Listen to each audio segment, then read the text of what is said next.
Morning. आज हम हमारे नए टेस्ट पेपर का सॉल्यूशन बनाते हैं। हमारा जो टेस्ट फॉर्म नंबर है वो है 024853। आज हम इसके मैथ्स के पूरे 25 क्वेश्चंस का एनालाइज करते हैं और उनकी प्रॉब्लम्स का सॉल्यूशन करते हैं। चलिए आते हैं हम हमारे आज के पहले क्वेश्चन पर। पहला क्वेश्चन आपके सामने ये रहा हमारे पास। कह रहे हैं कोणार्क एक्सप्रेस 24 आवर्स में गोवा पहुंचना है उसे। खराब मौसम की वजह से ट्रेन ने 1/4 दूरी 8 घंटे में तय करी है। ट्रेन की स्पीड है 84 किलोमीटर पर आवर। तो समय पर पहुंचने के लिए ट्रेन को अपनी स्पीड को कितना बढ़ाना चाहिए। देखिए कोणार्क एक्सप्रेस को टोटल जो डिस्टेंस है उसको कितने टाइम में ट्रेवल करना है, 24 आवर्स में। उसमें से इनिशियली 8 आवर्स ट्रेवल करती है ट्रेन की स्पीड से 84 किलोमीटर पर आवर की स्पीड से।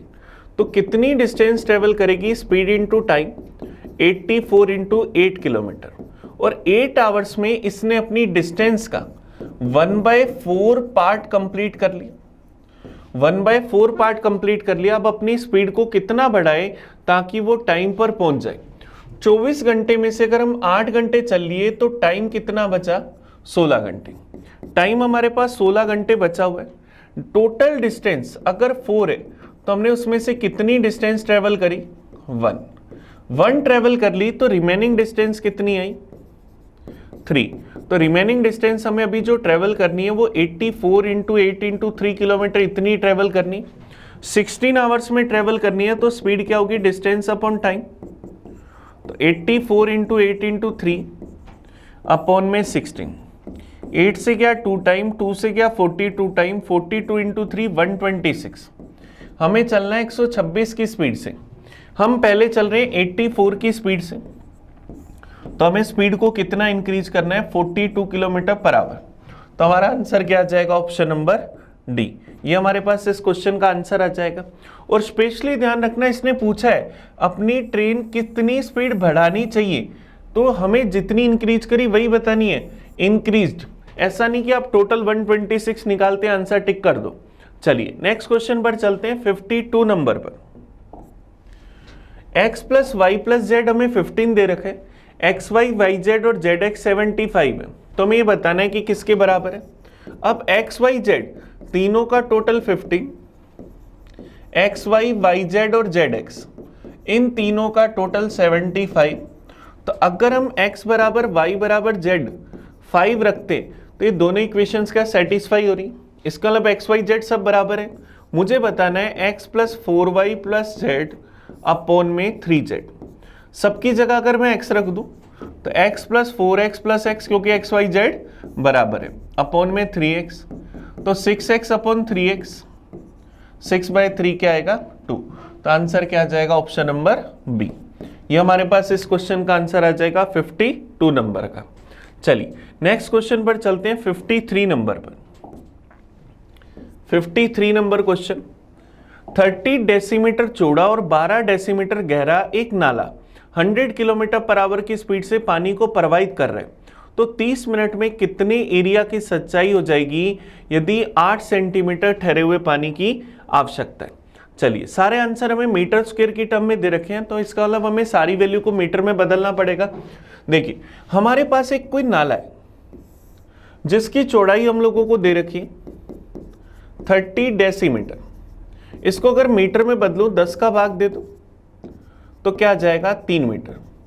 और इसकी गहराई, इसकी जो हाइट है वो हम लोगों को दे रखी है 12 डेसीमीटर।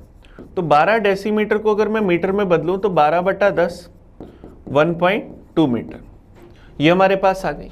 अब इसमें 100 किलोमीटर पर आवर की स्पीड से 100 किलोमीटर पर आवर की स्पीड से पानी प्रवाहित हो रहा है। अब देखो ये चौड़ाई है, ये ऊंचाई है, तो ये इसकी अपन लंबाई मान लें कि इसकी लेंथ क्या है, हर घंटे इसकी लेंथ 100 किलोमीटर आगे आ जाती है। तो लेंथ अगर हमारे पास 100 किलोमीटर पर आवर है तो किलोमीटर को मीटर में बदलें, 1 किलोमीटर में 1000 मीटर, तो इतने मीटर पर आवर इसकी लेंथ आ गई। हमें बताना है 30 मिनट में कितने एरिया की सिंचाई कर देगा। तो क्या 30 मिनट में इससे निकले पानी का वॉल्यूम इस खेत के अंदर भरे गए पानी के वॉल्यूम के बराबर होगा। तो इससे कितना वॉल्यूम निकलेगा, L into b into H.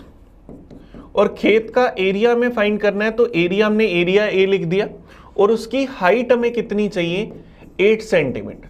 तो 8 सेंटीमीटर को अगर मीटर में बदलें तो 8/100 मीटर लिख सकते हैं। चलिए वैल्यू रखकर देखते हैं। लंबाई है 100 इंटू 1000, ये पर आवर है, टाइम आधा घंटा, तो इसकी हाफ वैल्यू लेंगे।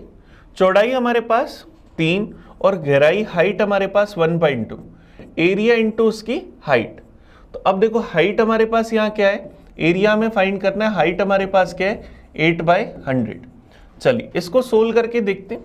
सबसे पहले ये पॉइंट हटाया तो बटा में 10, 0 से 0 कैंसिल, 2 से ये चला गया 6 बार, फिर 2 से इसको काटेंगे गया हमारे पास 3 बार और ये चला जाएगा 4 बार।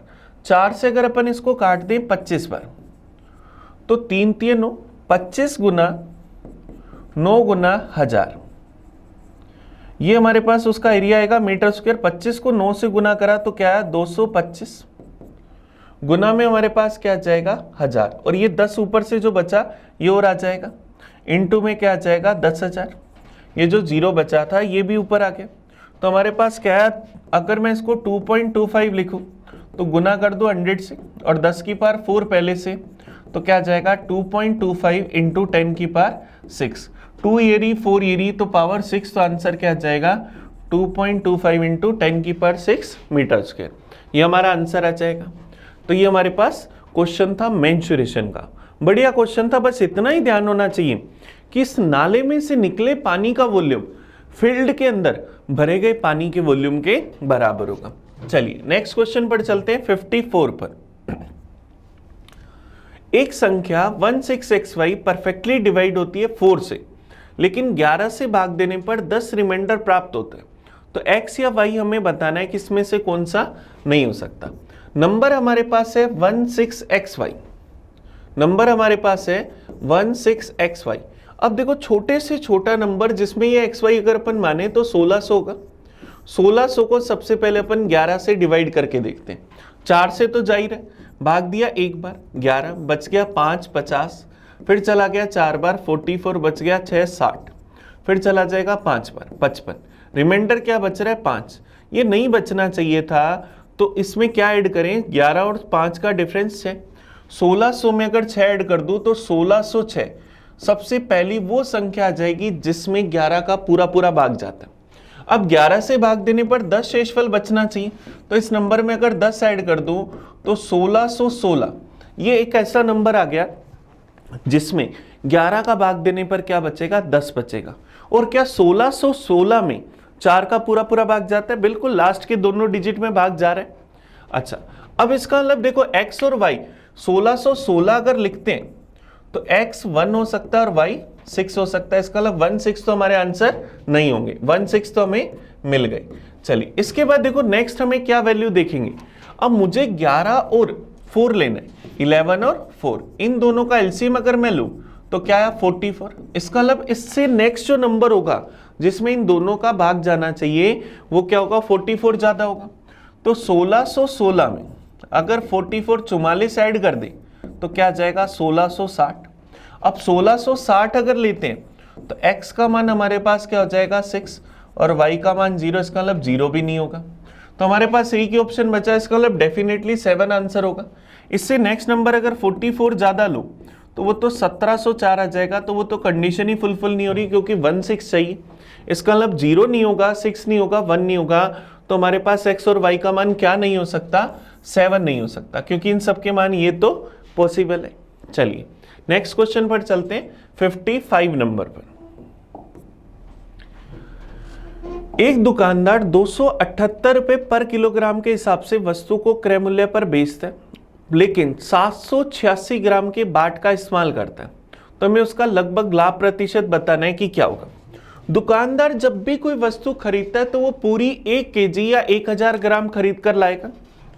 उसने खरीदी तो वस्तु 1000 ग्राम, लेकिन बेचते समय सिर्फ कितने ग्राम बेची 786 ग्राम।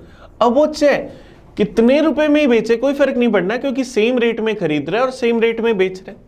इसका मतलब हम ये कह सकते हैं 1000 ग्राम का कॉस्ट प्राइस, जी मैं दिखा रहा हूं ग्राम के लिए, इक्वल है 786 ग्राम के सेलिंग प्राइस की। तो यहां से इनके ग्राम का कॉस्ट प्राइस और सेलिंग प्राइस का अगर रेशियो निकालें तो 786 में खरीदी और 1000 रुपए में बेचती। इसको अब 786 रुपीज में परचेज कर 1000 में बेच दी, तो प्रॉफिट कितना हो गया 214 का। कितने पर 786 पर। परसेंटेज में चाहिए तो इंटू करा 100% से। चलिए इसको सोल्व कर लेते हैं। सबसे पहले अगर 2 से काट दें तो 2 से काटा तो 107, ये मेरे पास चला जाएगा 3 बार 9, 393 गुना में 100%। अब ये वैल्यू मेरे पास यहाँ नहीं कट रही, तो अपन क्या करते हैं 10,700 में 393 का डिवाइड कर लेते हैं। भाग चला जाएगा हमारे पास सबसे पहले 2 बार, तो क्या आ जाएगा 400 दूनी 814 कम कर देंगे तो 786।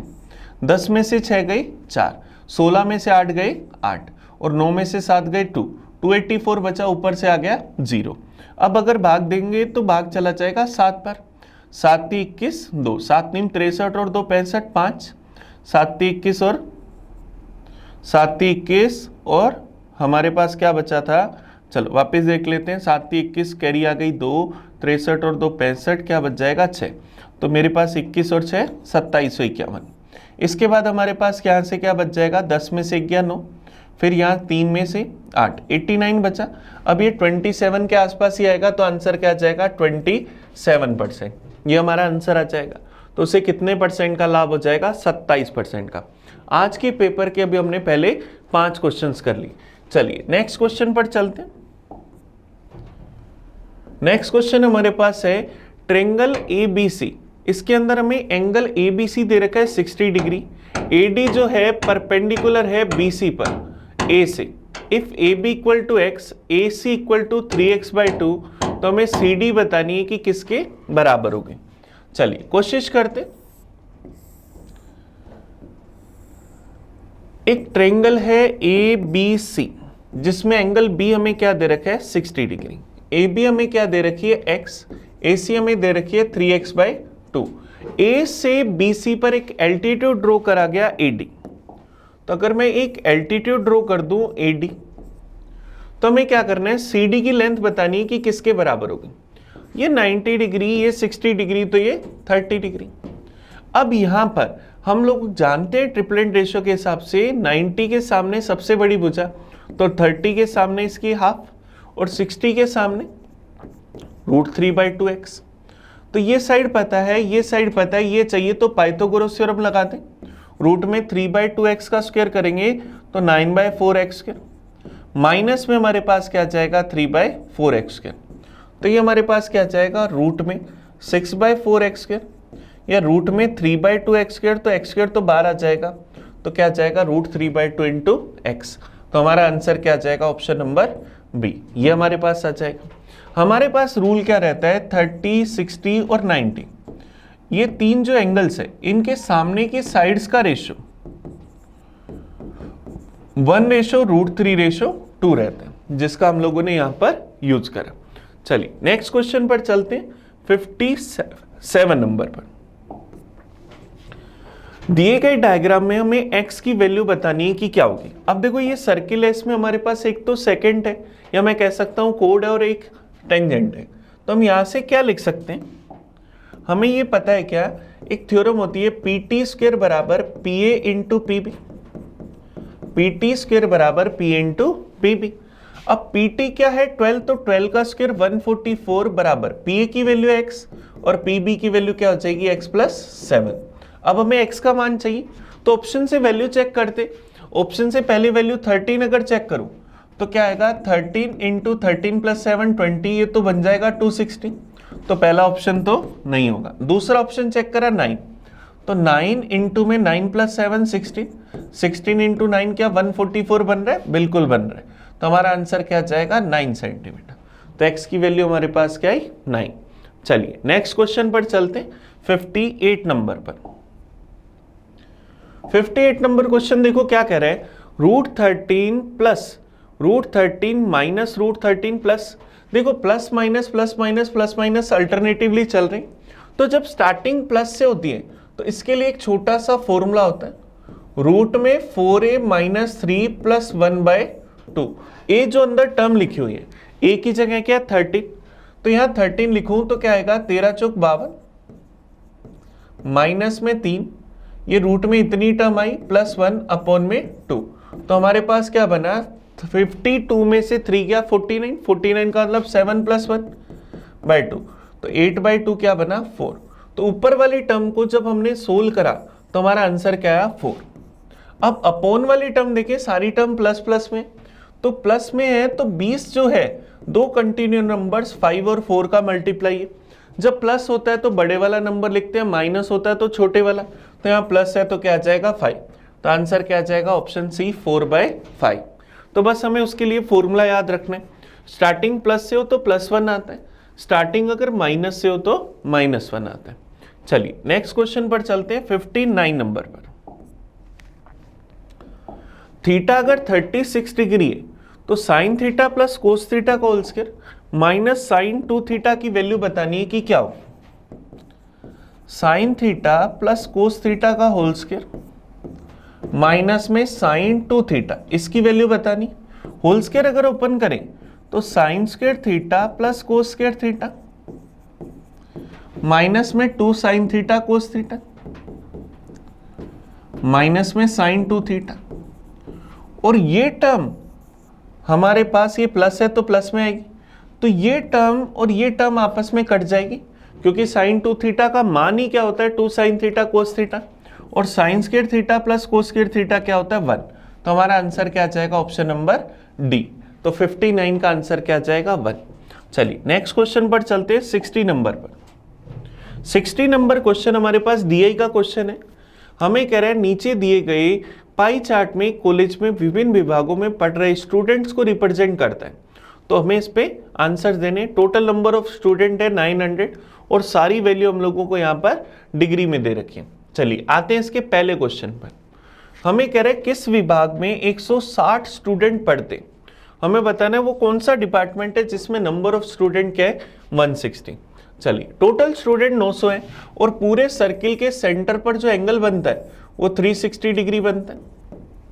तो हमें पता है 900 स्टूडेंट्स की वैल्यू टोटल 360 डिग्री के बराबर, तो यहां से एक स्टूडेंट के लिए एंगल क्या बनेगा 360/900, और मुझे चाहिए 160 स्टूडेंट चाहिए, तो 360 अपॉन में 900 इंटू 160, 2 0 से 2 0 कैंसिल, 9 से क्या 4 बार, 16 इंटू 4 क्या बनेगा 64 डिग्री।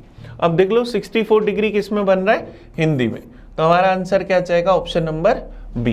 तो हिंदी में हमारे पास 160 स्टूडेंट पढ़ते हैं। चलिए इसी के नेक्स्ट क्वेश्चन पर आते हैं 61 पर। इस डीआई में 2 ही क्वेश्चन है। हमें कह रखा है how many students are studying Hindi more than history, Hindi में हिस्ट्री से कितने ज़्यादा स्टूडेंट पढ़ते हैं। हिस्ट्री में है 56%, हिंदी में है 64%, दोनों का डिफरेंस क्या है 8 डिग्री। हमें किसकी वैल्यू चाहिए 8 डिग्री की। हम लोगों को पता है 360 डिग्री की वैल्यू टोटल 900 स्टूडेंट्स के बराबर, तो 1 डिग्री का मान 900/360 और 8 डिग्री की वैल्यू 900/360 गुना में 8। चलिए सोल्व करते, 0 से 0 कैंसिल, 9 से क्या 10 बार, ये क्या 4 बार, 4 से क्या 2 बार, 10 इंटू 2 20। तो कितने स्टूडेंट हिंदी में हिस्ट्री से ज्यादा पढ़ते हैं 20। आंसर क्या जाएगा ऑप्शन नंबर डी। चलिए नेक्स्ट क्वेश्चन पर चलते हैं 62 नंबर। 62 नंबर सिंप्लीफिकेशन का बड़ा इजी सा क्वेश्चन दिख रहा है, हमें इसको सिंप्लीफाई करके बताना है कि क्या होगा। चलिए देखिए ध्यान देना, इन दोनों टर्म्स को अगर मैं मल्टीप्लाई करूं तो माइनस इंटू माइनस प्लस बनेगा, तो +4a। अब 4a को अगर -2 से मल्टीप्लाई करूं तो -8 है, और x बार है तो x से गुना कर देंगे, तो पहली टर्म बन जाएगी -8ax प्लस, इस टर्म को सोल्व करें तो ये बना 2a, -2 से गुना करूंगा तो -4a, और 5 से मल्टीप्लाई करूंगा तो -4a को अगर 5 से मल्टीप्लाई करा तो क्या आ गया माइनस में 20 इक्वल 4a। इसको उधर ले जाते हैं प्लस का, -8ax बराबर 24a, a से a कैंसिल, x की वैल्यू हमें बतानी, तो 24 में -8 का डिवाइड कर देंगे तो माइनस ऊपर आ गया और 24/8 3, तो माइनस का 3 हमारा आंसर आ जाएगा ऑप्शन नंबर बी। ये हमारे पास इसका आंसर आ गया। चलिए नेक्स्ट क्वेश्चन पर चलते। 63 नंबर, राम ने अपनी मृत्यु के बाद अपनी संपत्ति का 1/3 भाग अपनी विधवा पत्नी के नाम छोड़ा और शेष का 3/5 भाग अपनी पुत्री के नाम छोड़ा और शेष संपत्ति जो है वो पुत्र को दी। अगर इसको 6,400 रुपये मिले तो राम की ओरिजिनल संपत्ति क्या थी? देखो 1/3 पार्ट अपनी वाइफ को दे रहे, 3/5 पार्ट जो है वो अपनी बेटी को दे रहा है, डॉटर को दे रहा है। तो बेटे को जो दिया वो हमें पता है 6,400 रुपये दी, तो उसकी टोटल प्रॉपर्टी बतानी है कि क्या होगी। टोटल प्रॉपर्टी मनी अगर 3 थी, एक वाइफ को दे दी तो बची कितनी? 2। टोटल मनी अगर 5 थी, 3 बेटी को दे दी तो बची कितनी? 2। टोटल मनी कितनी थी? 15, बची कितनी? 4। 4 अपने बेटे को दी, इसका मतलब 4 की वैल्यू 6400 रुपये, तो 1 की वैल्यू 1600 रुपये। तो टोटल मनी चाहिए, 15 की वैल्यू चाहिए, 15 गुना 1600, तो 15 को अगर 1600 से गुना करेंगे तो क्या आ जाएगा? 24,000 रुपये। तो ये टोटल संपत्ति कितने रुपए की थी उसकी? 24,000 रुपये की। चलिए नेक्स्ट क्वेश्चन पर चलते हैं, 64 नंबर पर। ये हमारे पास परसेंटेज में इनकम के कंसेप्ट का क्वेश्चन था।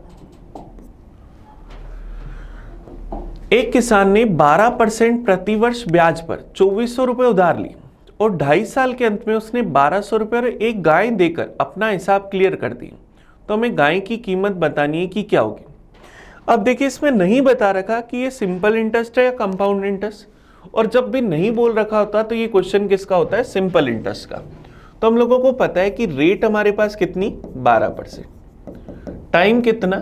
2.5 ईयर, और प्रिंसिपल हमारे पास 2400 रुपये। तो 12% से 2.5 साल का अगर अपन ऐसा ही परसेंटेज निकालें तो वो क्या होगा? रेट इंटू टाइम, टाइम 5/2, तो हमारे पास यहाँ से क्या जाएगा? 30%, और 30% हमें किसका मिलेगा? 2400 का। तो अगर सिंपल इंटरेस्ट निकाले तो 2400 का 30% निकालें तो क्या जाएगा? 720 रुपये। तो 720 रुपये ब्याज आ गया, तो टोटल अमाउंट बनी 2400 प्लस 720, 3120 रुपये। इसमें से हमने 1200 रुपये कैश दी और बाकी हमने एक गाय दी। तो गाय कितने की होगी? 3120 में से 1200 घटा देंगे तो 1920 रुपए की। तो गाय कितने की थी? 1920 रुपए की। हमारा ऑप्शन सी आ गया। चलिए नेक्स्ट क्वेश्चन पर चलते। Question number 65, 2x plus equal to 3 plus 2 upon x. तो 4x अपॉन में x square minus x minus 1 की वैल्यू बतानी है कि क्या होगी। तो देखिए जो हमें फाइंड करना है, सबसे पहले अगर इसको सोल्व करें, x square minus x minus 1, ऊपर नीचे अगर x का भाग दे दें तो क्या 4 अपॉन में x minus 1 minus 1 by x हम ऐसा लिख सकते हैं। तो 4 upon x minus 1 by x minus में 1, इसका मतलब मुझे x माइनस 1 बाय एक्स की वैल्यू चाहिए। जो दे रखा है उसको देखते हैं। 2x बराबर 3 प्लस 2 अपॉन एक्स, 2x उधर जाते ही माइनस का, 2x माइनस 2 अपॉन एक्स बराबर 3। 2 का अगर डिवाइड कर दे तो x माइनस 1 बाय एक्स बराबर 3/2। तो मेरे पास क्या जाएगा? 4 अपॉन में 3/2 माइनस 1, 3/2 में से अगर 1 घटा दूंगा तो 1/2, 2 ऊपर आ जाएगा तो 4 दूनी 8। तो हमारा आंसर क्या जाएगा? Option number D. तो 65 का आंसर क्या जाएगा? Option number D.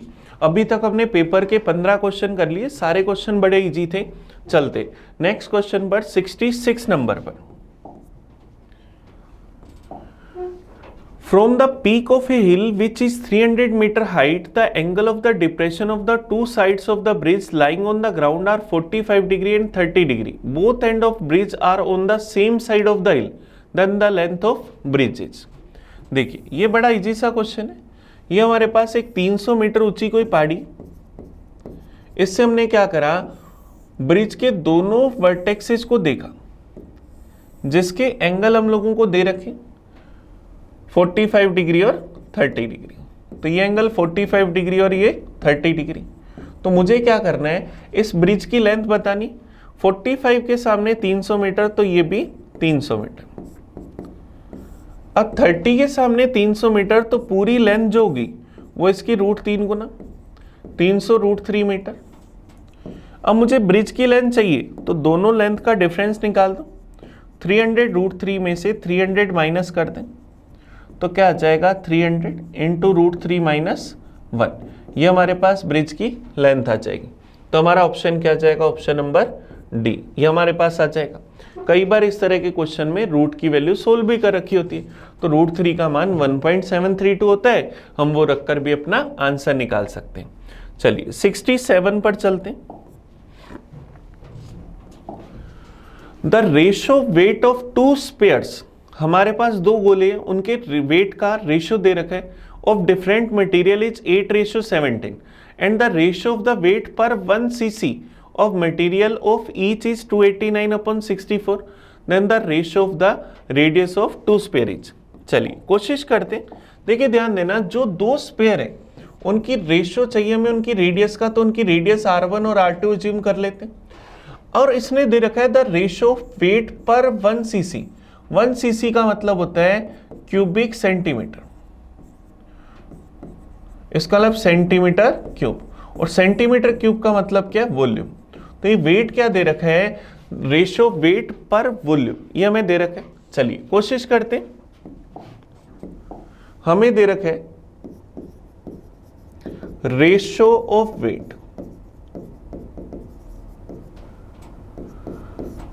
पर सेंटीमीटर क्यूब, इसकी वैल्यू हमें दे रखी है 289/64। अब देखो रेशियो ऑफ वेट अपॉन में सेंटीमीटर क्यूब का मतलब वॉल्यूम बराबर क्या होगा 289/64। हमें यहां से रेडियस चाहिए तो हमें वॉल्यूम निकालना पड़ेगा। तो वॉल्यूम की अगर वैल्यू निकालें तो वॉल्यूम की वैल्यू क्या आ जाएगी 64/289 इंटू में क्या आ जाएगा वेट। अब हमें इनके वेट का रेशियो दे रखे वॉल्यूम, पहले वाले की रेडियस अगर R1 तो पहले का वाले का वॉल्यूम 4/3 पाई R1 क्यूब, दूसरे वाले की रेडियस R2 तो 4/3 पाई R2 का क्यूब, और इसकी वैल्यू में बराबर दे रखी है 64/289। वेट का रेशो क्या है 8:17। 4/3 पाई से 4/3 पाई कैंसिल, R1 का क्यूब 64 इंटू 8, इसका मतलब R1 की वैल्यू 8, R2 का क्यूब 289 इंटू 17, तो R2 की वैल्यू 17, तो दोनों की रेडियस का रेशियो क्या आ गया 8:17। हमारा आंसर क्या आ जाएगा ऑप्शन नंबर बी। बस मेनली हमें पता होना चाहिए सीसी का मतलब क्यूब सेंटीमीटर या क्यूबिक सेंटीमीटर, तो सेंटीमीटर क्यूब किसको रिप्रेजेंट करता है, वॉल्यूम को। चलिए नेक्स्ट क्वेश्चन पर चलते हैं 68 नंबर पर। पाइप ए और बी किसी टैंकी को 36 मिनट और 45 मिनट में फिल कर सकते हैं। एक अन्य पाइप सी टैंकी को 30 मिनट में खाली करते हैं। पहले ए और बी को खोला जाता है और 7 मिनट बाद सी को भी खोल दिया जाता है, तो टैंकी कितने समय में भर जाएगी। चलिए कोशिश करते हैं। ए फिल करता है टैंकी को 36 मिनट में, ए फिल करता है 36 मिनट में, बी इसको फिल करता है 45 मिनट में, और सी इसको खाली करता है 30 मिनट में। सबसे पहला काम हम लोगों ने टोटल वर्क निकाला। टोटल वर्क क्या गया 180। ए की एफिशिएंसी 5, बी की एफिशिएंसी 4 और सी की एफिशिएंसी -6। पहले ए और बी को ओपन करा, इन्होंने काम करा 7 मिनट तक, और 7 मिनट के बाद कह रहा है सी को भी ओपन कर दिया, तो 7 मिनट के बाद सी और ओपन हो गया, इसका मतलब काम करने वाले क्या ए बी सी तीनों हो गए। तो हमें बताना है टैंकी कितने मिनट में भरेगी। ए और बी मिलकर कितने मटके भरते हैं 9, तो 7 मिनट में कितने मटके भरेंगे 63। टोटल मटके भरने थे 180, उसमें से 63 मटके भरे गए, तो मटके भरने वाले कितने बचे 117। 117 मटके तीनों मिलकर भरेंगे, तीनों मिलकर क्या करते हैं 9 - 6 3 मटके भरते हैं, तो 117 मटके भरने में कितना टाइम लेंगे। टोटल वर्क अपॉन एफिशिएंसी 117/3, 3 × 9 बच गया 27, हमारे पास चला जाएगा 9 बार, तो 39 मिनट में। इनिशियली दोनों ने 7 मिनट काम करा, फिर तीनों ने 39 मिनट काम करा, तो टोटल टाइम क्या गया 46 मिनट। तो टैंकी कितने समय में भर जाएगी 46 मिनट में। आंसर क्या आ जाएगा ऑप्शन नंबर बी, ये हमारा आंसर आ जाएगा। क्लियर है क्या। कई बार इसमें 39 देखते ही लोग 39 मिनट को टिक कर देते हैं, जो कि इसका गलत आंसर है, क्योंकि वो स्टार्टिंग वाले 7 मिनट को भूल जाते हैं। उसने पूछा है the tank is filled up in, पूरा टैंक कितने समय में भर जाएगा, तो हमें तो स्टार्टिंग से टाइम बताना है, तो आंसर क्या आएगा, ऑप्शन बी। चलिए नेक्स्ट क्वेश्चन पर चलते हैं 69 पर। ये पाइप टंकी का बड़ा इजी सा क्वेश्चन था। a plus b root 11 a minus b root 7, तो a square b square into a square plus b square का मान बताना है कि क्या होगा। a प्लस बी की value root 11, a minus b की वैल्यू रूट 7। हमें वैल्यू फाइंड करनी है a square b square into a square plus b square, हमें इसकी वैल्यू फाइंड करनी। अब देखो इसके लिए आपको कुछ फॉर्मूले याद होंगे।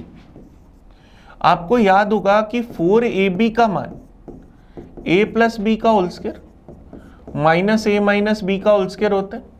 तो 4 यहां से हटाकर अगर डिवाइड में ले जाऊं तो ab की वैल्यू हमें मिल जाएगी, तो हम इस टर्म को ab का होल स्क्वायर लिख सकते हैं, और इनटू में हमें चाहिए a square plus b square, और ab सोल्व करते हैं। सबसे पहले रूट 11 का स्क्वायर 11 माइनस में रूट 7 का स्क्वायर 7 अपॉन में 4, 11 माइनस 7 4 अपॉन 4 क्या बना 1, तो इसका मतलब ए बी का मान तो 1, तो 1 का स्क्वायर। अब आपको एक टर्म याद होगी 2a square plus b square की वैल्यू a प्लस बी का whole square plus a minus b का होल स्क्वायर, ये हमारे पास होता है। 2 यहां से अगर हटाकर डिवाइड में ले जाएंगे तो यहाँ बटा में आ जाएगा, तो इसकी वैल्यू क्या होगी 11 प्लस 7 अपॉन में 2, तो 18 बटा 2 9। इसका मतलब इसकी वैल्यू हमारे पास क्या आ गई 9, तो 1 इंटू 9 आंसर क्या आ जाएगा 9। सिर्फ और सिर्फ हमें इस क्वेश्चन को करने के लिए अलजेब्रा के फॉर्मूलों का यूज करना था। क्लियर है क्या? तो हमारा आंसर क्या आ जाएगा, ऑप्शन नंबर ए। आपको बस 2 फॉर्मूले याद होने चाहिए स्टार्टिंग वाले, a प्लस बी का होल स्क्वायर और a माइनस बी का होल स्क्वायर, उसकी मदद से ये दोनों वैल्यू बड़े आराम से आ जाती। a और b का मान निकाल के करोगे तो बड़ी कैलकुलेटिव हो जाएगा ये क्वेश्चन। चलिए नेक्स्ट क्वेश्चन पर चलते हैं 70 नंबर पर। रूट 13 साइन थीटा बराबर 2, तो हमें इसकी वैल्यू बतानी है कि क्या होगी। चलिए कोशिश करते हैं। यहां से देखो हम क्या कर सकते हैं, साइन थीटा का मान 2 अपॉन रूट 13, साइन थीटा होता है परपेंडिकुलर अपॉन हाइपोटेन्यूस। तो अगर एक राइट एंगल ट्रायंगल बना ले, ये थीटा ले ले, तो परपेंडिकुलर 2 और हाइपोटेन्यूस रूट 13, तो बेस की वैल्यू क्या 3 आ जाएगी, 13 माइनस 4, 9 का रूट करूंगा 3 आ जाएगी। अब जो मुझे फाइंड करना है, मुझे फाइंड करना है 3 tan theta plus root 13 sine theta upon में रूट 13 कोस थीटा माइनस में 3 tan थीटा। चलिए कोशिश करते हैं। tan थीटा हमारे पास परपेंडिकुलर अपॉन बेस, तो क्या आ जाएगा 2/3। साइन थीटा हमें पता ही है 2 अपॉन रूट 13, कोस थीटा क्या बन जाएगा 3 अपॉन रूट 13 माइनस में 3 tan थीटा, tan थीटा की वैल्यू 2/3। 3 से 3 गया, रूट 13 से रूट 13, रूट 13 से रूट 13, 3 से 3, तो क्या बना 2 प्लस 2 अपॉन में 3 माइनस 2, 2 प्लस 2 4, 3 माइनस 2 1, 4 अपॉन 1 या 4। तो आंसर क्या आ गया, ऑप्शन नंबर ए। ये हमारे पास इस क्वेश्चन का आंसर आ गया। अभी तक हमने पेपर के 20 क्वेश्चंस का एनालाइज कर लिया। चलिए नेक्स्ट क्वेश्चन पर आते हैं 21 नंबर, मतलब क्वेश्चन नंबर 71। 24 नंबर्स का एवरेज 56 है, पहले 10 नंबर्स का एवरेज 71.7 है, अगली 11 संख्याओं का औसत 42 है, उससे आगे की 3 संख्या इस रेशियो में, तो हमें 22 और 24 नंबर का एवरेज बताना है। चलिए कोशिश करते। टोटल नंबर्स हैं 24, इनका एवरेज हम लोगों को दे रखा है 56, तो इनका अगर अपन टोटल निकालें तो इसको गुना कर दें, 6 चौक 24, 2 कैरी आ गई, हमारे पास क्या जाएगा 12 20 32 और 2 34, 3 1344। पहले 10 नंबर का एवरेज 71.7, तो टोटल 717। अगली 11 नंबर्स का एवरेज 42, तो टोटल हमारे पास क्या हो गया 462। तो इन दोनों का 21 नंबर्स का टोटल अगर अपन निकालें तो 1179। तो बचे हुए 3 नंबर्स अगर अपन ए, बी और सी तीनों लिख दें तो तीनों का टोटल हमारे पास क्या होगा, 1344 में से 1179 घटा दें, 14 में से 9 गए 5, 13 में से 7 गए 165, इन तीनों का टोटल 165। ये हमारा 20th नंबर, 22, 23 और 24, ये नंबर है, इनको हमने ABC बोल दी। ये तीनों किस रेशो में, 1/2 रेशो, 1/3 रेशो, 5/12। एग्जैक्ट रेशो निकालने के लिए सबको अगर 12 से गुना कर दें तो 12/2 6, 12/3 4 और 12 से 12 गया 5, तो 6, 4, 5 के रेशो में ये तीनों, और इन तीनों का टोटल 165। रेशो का टोटल देखा तो क्या आया 15, 15 की वैल्यू 165, तो 1 की वैल्यू 11, तो ये नंबर क्या है 66। 22 और 24 नंबर क्या आएगा 55। मुझे इन दोनों का एवरेज चाहिए, तो 66 प्लस 55/2, एवरेज क्या होगा, sum of the numbers upon total numbers, तो क्या आ जाएगा 6, 5, 11, 121/2, तो 60.5। आंसर क्या आ जाएगा, ऑप्शन नंबर ए। ये हमारे पास 71 नंबर का आंसर आ गया। ये हमारे पास एवरेज का क्वेश्चन था। चलिए नेक्स्ट क्वेश्चन पर चलते हैं, 72 पर। कोई धन 30 साल में चक्रवृद्धि ब्याज की दर से अपने का 13.842 टाइम्स हो गया, 824 टाइम्स, तो कितने साल में ये अपना 2.4 टाइम्स हो जाएगा। अगर मैं यहां पर प्रिंसिपल को 1000 लेता हूं तो अमाउंट जो है वो इसकी 13.824 टाइम होगी, इसका मतलब 13,000 और 824 रुपए हो गए। तो 1000 को 13,824 बनाया, 1000 होता है 10 का क्यूब, 13,824 होता है 24 का क्यूब, ये हमारे पास है। इसका मतलब 10 से 24 का क्यूब हुआ। पावर किसको दिखाती है, टाइम को। इसका मतलब 3 की वैल्यू में ऐसे 30 ईयर यूज कर रहे हैं। अब हमें इसी प्रिंसिपल को 2.4 टाइम्स करना है। इसका मतलब अगर 1000 रुपए थे तो हम इसको क्या करेंगे, इसका 2.4 गुना तो 2400 बना देंगे, 2 0 से 2 0 कट जाएंगे, इसका मतलब 10 से क्या बनाना है 24। तो अब पावर कितनी है 1, 3 की वैल्यू 30 ईयर, पावर 1 बनानी है तो 1 की वैल्यू 30/3, तो क्या जाएगा 10 ईयर। तो हमारा आंसर क्या जाएगा, ऑप्शन नंबर बी। तो 10 साल में ये 2.4 टाइम्स हो जाएगी। चलिए नेक्स्ट क्वेश्चन पर चलते हैं, 73 नंबर पर। किसी व्यक्ति को 5798 रुपीज में वस्तु को बेचने पर होने वाली हानि उस वस्तु को 8000 रुपए 20 रुपए में बेचने पर होने वाले लाभ के बराबर है, तो उस वस्तु को कितने में बेचा जाए ताकि 14 से 2/7% का प्रॉफिट हो। जब हम उसको 5798 रुपीज में बेच रहे हैं तो लॉस हो रहा है, 8020 रुपीज में बेच रहे हैं तो उतना ही प्रॉफिट हो रहा है। तो इन दोनों का अगर मैं टोटल करूं तो मेरे पास क्या जाएगा 13,818 रुपए। ये क्या जाएगा, कॉस्ट प्राइस का डबल। तो अगर मैं इसका आधा कर दूं तो कॉस्ट प्राइस क्या जाएगा 6,909 रुपए। अब मुझे इस पर प्रॉफिट चाहिए 14 से 2/7% का, तो 1/7 का प्रॉफिट चाहिए 1/7 का। तो कॉस्ट प्राइस अगर मेरे पास यहाँ से 7 है, 1 का प्रॉफिट चाहिए तो सेलिंग प्राइस 8। तो 7 की वैल्यू हमें पता है, 8 की वैल्यू चाहिए, तो 6909 अपॉन में 7 इंटू में 8, 7 से गया 9 बार, 7 9 63, बच जाएगा 7 70, 7 8 56, 4 49, चला जाएगा 7 बार। इसको गुना करा 8 7 56, 8 8 64 और 5 बच गया 6, 8 9 72 और 6 78, सॉरी 8 9 72 और 6 78, तो क्या जाएगा 7896। हमारा आंसर क्या जाएगा, ऑप्शन नंबर डी। ये हमें आंसर मिल गया। अब कॉस्ट प्राइस निकालने के बाद 6909 जब हमारा कॉस्ट प्राइस आया, 6909 कॉस्ट प्राइस आया, तो अगर मैं इसका 1/7 निकाल लूं, क्योंकि इतना ही तो प्रॉफिट चाहिए, तो 7 का भाग दूंगा, क्या आ जाएगा 7 9 63, बच जाएगा 6 60, 7 8 56, 4 987 रुपए। तो 6909 में आप डायरेक्ट 987 रुपीज ऐड भी कर सकते हो, तो क्या जाएगा 7896 रुपीज। तो आप चाहो तो ऐसे भी कर सकते हो। चलिए नेक्स्ट चलते हैं 74 नंबर पर। ए बी सी की पिछले साल इनकम का रेशो 3:4:5 है, जबकि उनके पिछले साल और इस साल इनकम का रेशो 4:5:2:3 और 3:4 है। तो वर्तमान में अगर इनकी टोटल इनकम 98,500 है, तो बी और सी की इनकम का टोटल बताना है कि क्या होगा। चलिए कोशिश करते हैं। हम लोगों को पता है 3 लोग हैं ए बी सी, इनकी लास्ट ईयर जो इनकम थी उसका रेशो हम लोगों को दे रखा है 3:4:5, और ए के लिए, बी के लिए और सी के लिए लास्ट ईयर और इस साल इनकी इनकम का रेशो क्या दे रखा है 4:5,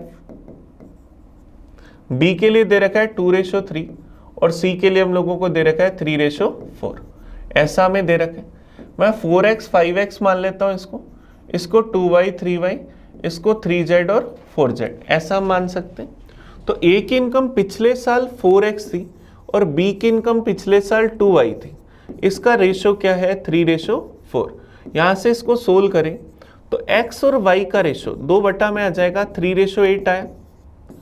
फिर नेक्स्ट हमें कह रहे हैं y और z के लिए बात करो, तो b की इनकम 2y थी और c की इनकम 3z थी, इसका रेशो 4:5, 2 से क्या 2 बार, तो y और z का रेशो 6:5।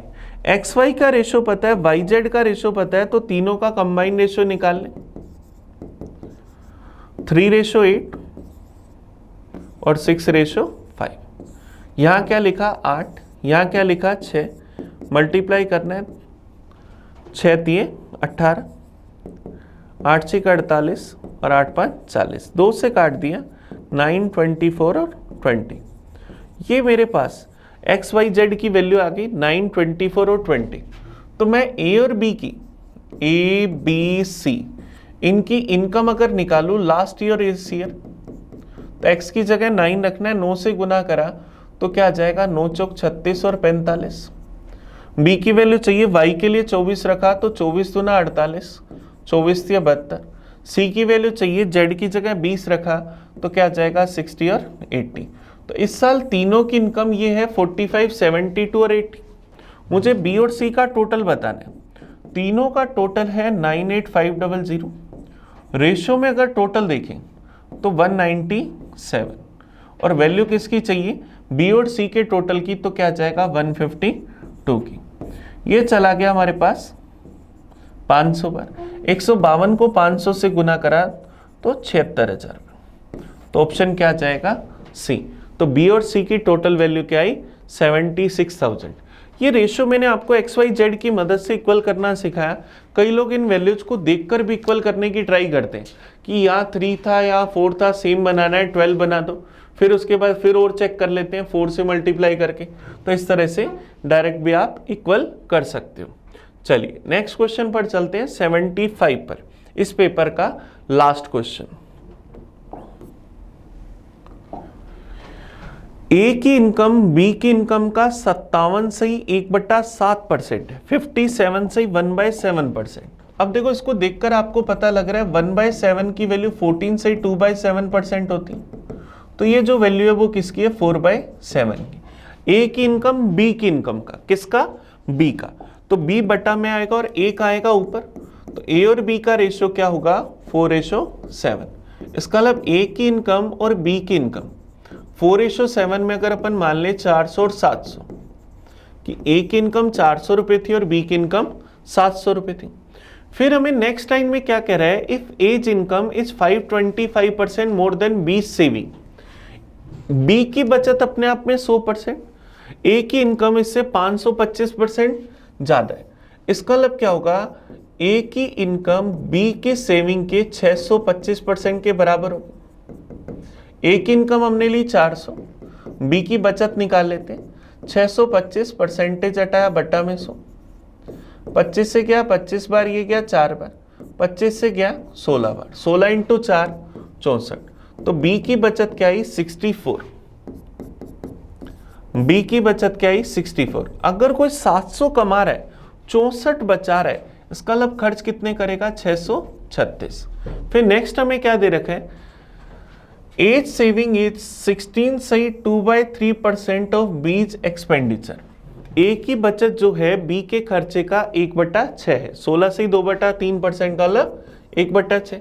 तो 636 का अगर 1/6 निकालो तो 106 आ जाएगा। 636 का 1/6 करा तो 106। तो 400 में से अगर कोई 106 बचाता है तो खर्च कितने करता होगा, 294, 294।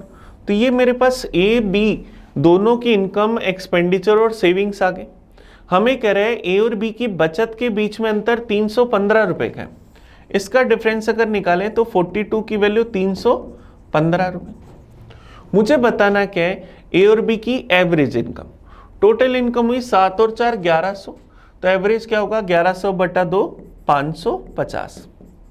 ए और बी की इनकम का अगर एवरेज निकाले तो 550 की वैल्यू चाहिए, 315 की वैल्यू 42, वैल्यू चाहिए 550 की।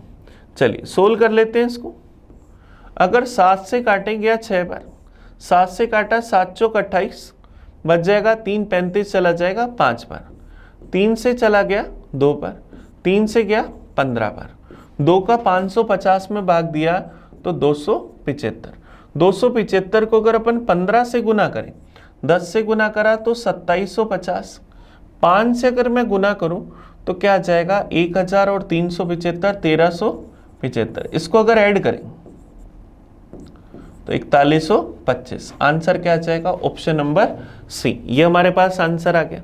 बस हमने ए बी दोनों की इनकम, एक्सपेंडिचर, सेविंग सब निकाल ली, फिर तो हमारी टेंशन ही खत्म। तो ये हम लोगों ने आज के पेपर के पूरे 75 क्वेश्चंस का एनालाइज करा। चलिए, तो आप इन क्वेश्चंस को देखना, आपको कहीं भी कोई परेशानी आए तो आप मुझे बताना, मैं आपकी मदद करूंगा। तो फिर अपन मिलेंगे अगली वीडियो में नए पेपर के सॉल्यूशन के साथ। चलिए, तो पढ़ते रहें, तब तक अगला पेपर करेंगे अपन, तब तक आप इस पर ध्यान दें। Thank you.